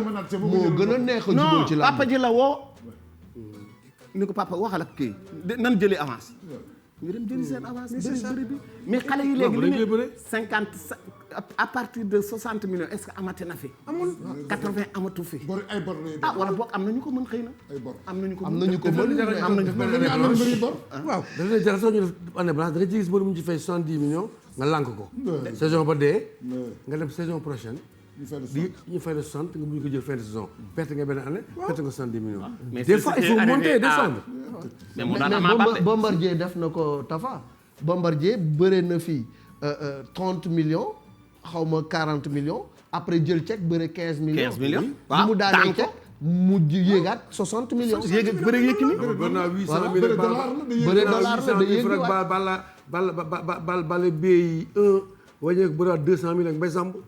waaw combat boobu. logique te bala bi 800 000 lañ la. logique la ci yooyu jamono. te loolu logique gu làmb la moo tax xale yi day leen xool 88 89. parce que boo dee séntu yenn payoor yi amatu fi. nekkatu fi. Pape Abdou googu xam nga nag moom moo tëgg. waaw Pape Abdou ñu encouragé ko moom tamit. jàmbaar la combat bu mag la tëgg. diggante Siteu ak Papa Sow. combat la. le 5 avril combat bi boobu yàq rek a fi nekk de bu yeboo ñu rongé gum ko en attendant ñuy gis la ne. te combat de rachat la nag ñaari mbir yi. Ama Baldé yaakaar ngeen ne du am. bañ a am. waaw kooku Aziz la moom tamit vraiment Aziz il a fait des événements. Non Aziz moom. non chapeau. non son départ a créé beaucoup de problèmes. et puis moom moo créé. mais dafa rampé nag attention. ay dafa rampé. ñu jox booy jëm des promoteurs. mu tëgg ay combat daw tëgg ay Balla Gaye. li dafay 40 000 20 000 di yëngatu. jékki-jékki raar ñëwaat. di xaar nag au moment opportun mu dugg. def dara génnaat ainsi de suite. aujourd'hui war na ko ginnaaw après mu jàppale rakam mu créé Alburax. Baye Ndiaye moo fi organisé le combat Modou Lo Balla Gaye. Modou Lo Balla Gaye. ainsi de suite. waaw mu épaulé ko Lac de Guiers Tafa. Lac de Guiers Boy Niang. waaw Lac de Guiers Baye Ndiaye Baye Ndiaye aussi. mais mu tëgg na Gris Bordeaux kàdd gi. oui combat bu neex. Iba Mar Diop. stade Iba Mar Diop. Tyson Gris Bordeaux aussi. Tyson Gris Bordeaux. yegg na ci niveau yooyu tu vois. waaw yegg na ci il a niveau fait plein de yooyu choses. loolu yëpp ab jàmbaar la. kon mbokk yi làmba ngi noonu yaakaar naa ni bari na loo xam ne mën nañ ko cee wax ci lu nuy xalaat ni moo ko war a mën a defar lu nuy xalaat ni lii buñ ko defee làmb dina baax mais tamit surtout ki ci war a jiitu mooy c'est l'État. il faut qu'on se dise la vérité. Malick wax na dëgg mënuloo tabax arène bu toll nii ba pare lamb daanu. mënul nekk il faut mu am ay mesures d'accompagnement yooyu tax lamb gën a mën a sori pour ñu jàppale la jeunesse ñi nga xam ne ñoom bëgg nañu lamb mais sinon xale yi duñu bëree te bu ñu bëriwul liggéeyuñu bu ñu liggéeyul day metti musibaam loolu dafay metti may nuyu nag Habib Niang kooku suma xarit la doomu Kajoor la kuy baaxoo di dimbali ay doomi aadama la waaw ñu ngi lay nuyu bu baax Habib di nuyu nag sama jigéen Njaago Baye Aïcha Mendy kooku yàgg nañu man ak moom Imam Cissé mooy ki ko dugal ci lislaam mu joxoon ko worma bëggoon ko soppoon ko lool kon ñu ngi koy nuyu bu baax di delluwaat di jaalewaat nag waa Kaolack waaw ci loolu fa am di ci kër Medina kooku américain boobu ñu faray loolu tam ñu dellu ñu jaalewaat leen jaalewaale it liggéey gis nga baax dafa baax boo baaxee gis bu fi nit bu fi jógee rek boo demee fa mu dëkk nga xam ne kii ku baax la woon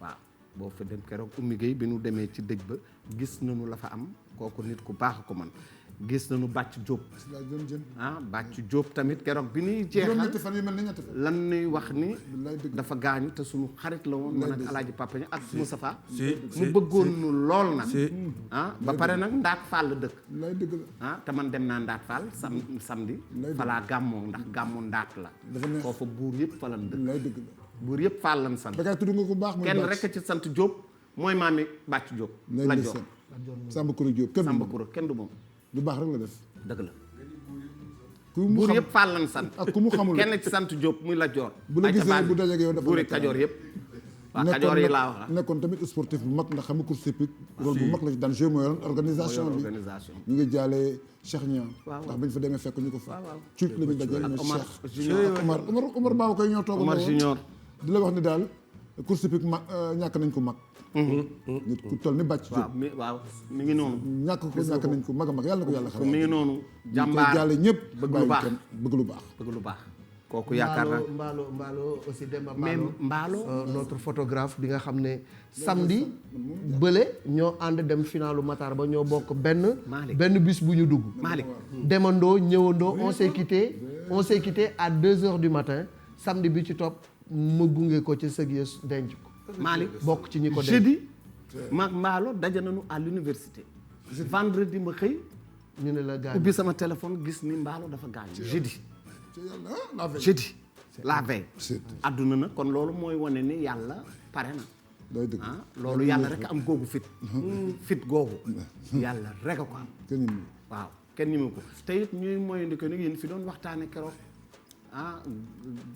rayaate yeeg di koc nit ñi di rey yooyu tamit ñu bakko ñu xoolaat nit ñi na xoolaat seen digganteeg yàlla am na yoo xam ne rafetul ci am réew surtout réew mu mel ni ñun te ñu ngi waaj a dalal ay gan loolu ñu nu dénk kaaraange gi ñu gën cee jóg waaye comme ni ñu ko waxee rek doo xam ndax wàllu kaaraange doo xam wàllu lan la ndax yéen si sa biir kër sax mën na la faa dal xam nga kin ni rey na bàyyam kooku doon ni alkaati waroon xanaa alkaati du ñëw taxaw ci biir kër gi di xool nit ñi pour te dire loolu dafa doy waar nanu seetaat suñu réew loolu dina tax réew mi gën a mën a jëm kanam sunu yoon nekku ci maawo sunu yoon nekku ci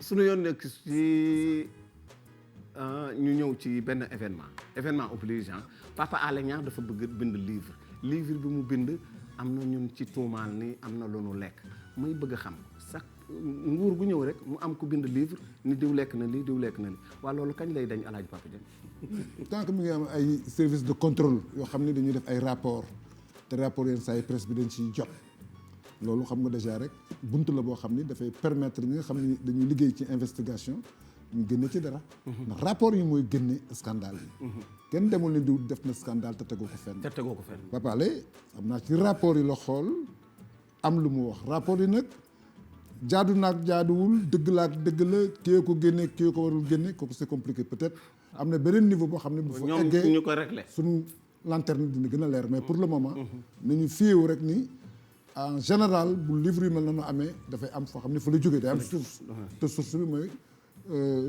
service de contrôle yi nga xam ne état bi daf ko teg sur place chaque année ñu def ay rapport yóbbu ko jox ko président. Papa Ali tëddul di nelaw ñu jox jot ay affaire déedéet dafa def investigation.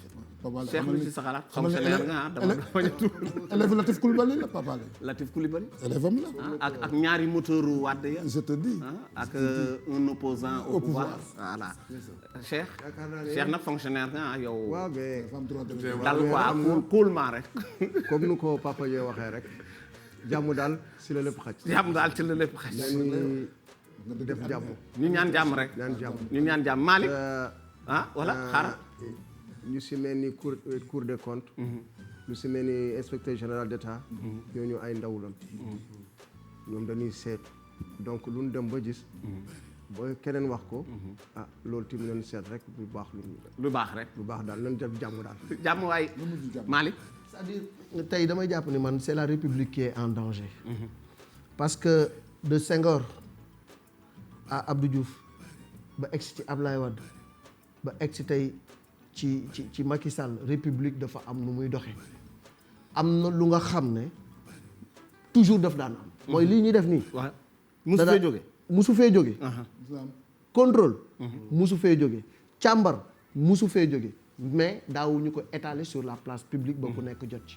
mooy li El Hadj Pape wax rek des rapports yu nga xam ne dafa am circuit bu mu war a jaar confidentialité daf ci war a am ñi ko war a càmbar ko ñi ci war a jël ay matuwaay jël ko mais tey lu ñu waxtaanee ci bureau boo xëyee fekk ko ci mbedd mi. waaw mais loolu tamit dama la ciy tontu. est-ce que xalaatoon ni loolu rapport yi ñu tegle bañ ko génne moo indi loolu. ndax rapport 2015 2016 2017. ñetti at la ñu tegle te génne ñu rapport xëy loolu. moo indi li nga xam ni génn na. moo indi li génn ça c'est vrai. mais les rapports dafa confidentiel. bien sûr oui te état dafa am confidentialité. bu nga xamante ni bu ñu xottee worma jooju. donc état bi dafay xaw a fragile. dafay xaw a fragile. les institutions yi nga xam ne ñoom ñooy càmbar loolu am na ku ñu war a rendre compte. que ñu war a rendre compte bu ñu ko rendre compte am na décision yu mu war a jël. mais bu ñu demee ba tey jii tegle 3 rapports. rapports yi nekk sur la place publique. nga dem enquête préliminaire nga xëy suba ñu bind ko ci presse bi il y a problème. jërëjëf mais man fi ma gënoon a kii sax mooy pourquoi ñuy wax ni diw jël na nangam ci alalu réew mi loolu dafay yàgg kilifa yi jël alalu réew mi loolu laa wax loolu mooy li nga xam daf fi yàgg. loolu tamit daf fi war a jóge. ndaxte nit ñi danoo sonn. nit ñi danoo xiif. nit ñi bu mënuñu la dénk seen alal bis bu jot rek ñu ne diw moo sàcc diw. te bëgg nga teg ci leneen corps de contrôle ils sont dans de bonnes conditions. ñoom ñuy contrôler affaire ils sont mis dans d'excellentes conditions. kon kay na leer Moustapha yow li ci sa xalaat. xalaat bi kat moom mooy man dama seetlu ne boo demee France boo demee Angleterre boo demee ci dëkk européen yi 10 ans yu nekk benn ngay dégg yu xaw a mel noonu. te day doon lu doy waar sax. ay buñ ko doon lay weccit baag. 1 euro ba nangam. waaw tuuti. déclaration impôt mais Sénégal nag déclaration impôt foofa ñoom sax lool la. mais jël ne dañit jël wala jël benn paaka buy jar 1000 francs nga jaay ko 50 millions. ainsi yooyu mooy détail Sénégal léegi lan moo loolu gàcce la ci Sénégalais comme yow ñu bokk suñu réew moom suñu yëf ñëpp ñu bokk war ko séddoo. ah non dañuy waxante li am rek li ñu moom ñun ñëpp. bu ñu ko war a séddoo ku ne am ci sa part. mu jaar ci yoon ku ne am sa lew gi yaram. nga dund ko mu doon sa diine. mais da nga koy jënd ko te xëy ñëw. ba pare gars yi topp sa ginnaaw ce qui est malheureux mooy ñii fii jiñ tojaa ak yëpp rek. dañuy bari mbooloo yi topp sa ginnaaw bu ñu xëyee ñëpp topp leen tàccu. bu ñu xëyee gars yi leen toxaanu surtout mbëri suñu mbokk mbëri sax di leen rog a jeeru te ñoom dañu defee ay centaine de millions yooyu dafa jëre wax pourquoi ñu topp ci ginnaaw gars yi loolu dama ne lan moo tax doomu aadama yi topp ci ginnaaw yeneen doomu aadama leen jaamu di leen tarbiyu parce que dañoo war a xaalis boo xamante ne peut-être sax moomuñu ko ngeen baal ñu buñ la falee au lieu say mbokk tiij say mbokk dañuy sabaru parce que dañ naan kees ga dañ naan tekki na jërëjëf Malick jërëjëf tuuti rek laa ci bëggoon ku ne am loo ci cof mais am naa mbégte Cheikh vraiment indi nga waxtaan bu neex wax nga feebaru làmb te foofu la woon yaxu débat bi mooy écrit yu bari yi amalul benn njariñ bi mu baree la làmb yàqu bu jëkkoon li nga ko waxee yafeek écrit Fass Séeréer Njàmbur Pikine Waalo ñooñu ñoo fi nekkoon ak séeréer yi bien sûr ñooñu ñoo fi nekk mais xoolal te lamb chaque dimanche da doon am lamb neex mais léegi y a dañ daan bëri plusieurs fois y a plus de 200 écuries lamb di gën a daanu ñu am arène bu bees lamb di gën a daanu loolu dafa metti Malick encore une fois merci lii taxoon ñu woo la nga ñëw fi lii rek la woon nga ñëw toog ñu waxtaan ndaxte am nga loo ci wax ndaxte xam nga ko te yàgg nga ci Alié ñu ngi lay gërëm di gërëm Medoune Baye Niass Ndiaye ñu ngi koy gërëm le photographe di gërëm le producteur exécutif Mbaye Fall waaw ñu lay gërëm bu baax liggéey bi rafet na mbokk yi sunu sponsor yi ñu delluwaat ñu gërëm leen l'écran Black Power Bisik ñu ngi leen di gërëm ci liggéey bu rafet bi nga xam ne ñoom la ñuy ànd ak ñoom di liggéey di gërëm la TFM ñëpp ci kaw ba ci suuf ñëpp gërëm nañ leen Alaaji Papa Dieng jërëjëf Moustapha jërëjëf wala kàddu bu mujj dama la bëggoon ñaan rek dama bëggoon boo ñaanee ma ñaan waaw ñu may ñu ñëpp xaaral ma Asba DTV ak Mbaalo ñoom ñaar ñi ngi nii waaw ñaar ñii la Asba mi ngi nii yow Maawo kii moo gaañ ci yàlla non jalla jalla loo wasal kam je le connais yal na ko yàlla maa indi Alaaji Daawda Fall bokk ñu ne lamb jëy ñor moom boo amul Alaaji Daawda Fall kon Mbaalo ak kii mi ngi noonu waaw Tafa ban nga war ñu doomam les deux rek ñu jaale ko ban kàddu nga ci bëggoon a dolli nga ni kàddu may bu jàll mooy kàddu jaale ki nga xamante ne mooy suñu mag Daawda Fall démb dañu ñëwoon ca dëj ba waaw association de leaders en activité dafa présence bu am solo association des sages dafa présence bu am solo les ménagères les promoteurs le monde de la lutte daje nañ fa vraiment Hadj Daouda Fall dañoo xamoon ci moom rek benn caractère mooy làmb su làmb jeexee kenn doo ko dégg sax ba bàyyee làmb it fa mu toog la toog daana ñëw sax des fois ca jamonoy Balla Gaye bi muy bëree ci début saison Double Less numéro 2 mi ngi nii moom lañuy jaale baayam waaw moom lañuy jaale baayam mu doon xale bu yaru toppoon ci tànk baayam ay baayam ndax moom dafa bari ay baayam moom Les 2 ñoom boole wala lépp ay baayam lañu te mu am respect am coono moo tax dañ bu démb àddina la woon xale bu yaru àddina la woon ñëpp fa daje ñoom Balla Gaye nga fa woon attends Gris Bordeaux jiite les luttes en activité ñoom Hadj Birahim Ndiaye Amadou Kane Diop Mbaye Cissé tous ces anciens là ña nga fa woon toog ndax jëmm ji toog ak Balla ak Daouda Fall mi nga xamante ne moom lañ seqaloon àdduna donc daal Hadj Daouda Fall daal suuf wala ba ñu ko denc yàlla oyof tooy ci kawam yàlla sëmbal ko maanaam njëgën a yóbbul ko ci àjjana yi gën a kawe amiin salaamaaleykum wa rahmatulah amiin may gërëm sama mbokk yi nag waa Ndaat yëpp ndaxte Birama ñoom Pape ñoom ñëpp kontaan nañu daal ndaxte dem ci say mbokk dafa neex te dañoo yàgg di wax gàmmu Ndaat gàmmu mais maa ngi leen di yëgal nag boo bëggee gis gàmmu gu neex nag Ndaat la Ndaat ñoo ko yor giir ña buur ya ñëppay ñëw suñuy géer parce que ñun suñuy géer ñoo bokk maam ñun daanaka ay géer lañu rek ay géer danoo def nii quoi dem fii dem fee xam nga mu doon affaire bu am solo tamit dañuy may rek waaw gërëm sama yenn rakk yi nga xam ne dañuy seetaan émission bi te dëkk Médina parce que émission bi dañ koy suivre bu baax a baax sëñ Modou waaw ak tamit Diakha Cissé sëñ Modou mel ne Baye Fall sëñ Modou Baye Fall sëñ Modou waaw ak Simon Ndiaye waaw sama rakk sama doom ji nga xam ni ñooñu émission bi dañ koy seetaan Simon bu Balla Gaye waaw mais Médina waxaloon naa leen fi benn lamb yaakaar naa Diakha doomu Sega Cissé waaw Diakha doomu Sega Cissé Diakha di sama doom moo dugaloon bal ba ci kenn du Sega def moom la masata dribble camp ba ci 18 bi passe ko mu doon contre fois final c'était en 67 waaw maa ngi koy fàttaliku bu ma yëngal mbokk yi kon ñu ngi am mbégte lool di leen jox rendez-vous mardi Cheikh jërëjëf voilà man tamit xam nga sama gars yi ñoom Mamoud Daf looy def ni ñoom Abdou Ba maa ngi tàggoo kan et puis sa xarit kan Atoumane waaw Atoumane wala bi mu lay Atoumane président mi ngi lay Cheikh mu nuyul Bogos donc ñoo ñëpp ak Bogos kon mbokk yi ba talaata ak jàmm ñu ngi leen di gërëm ñu ngi leen di sant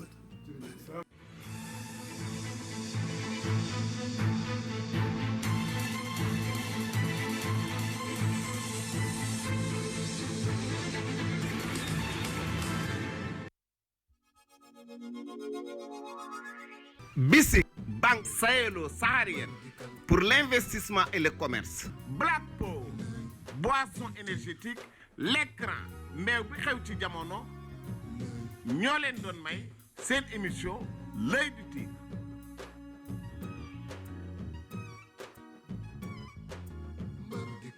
Première émission de lutte sénégalaise.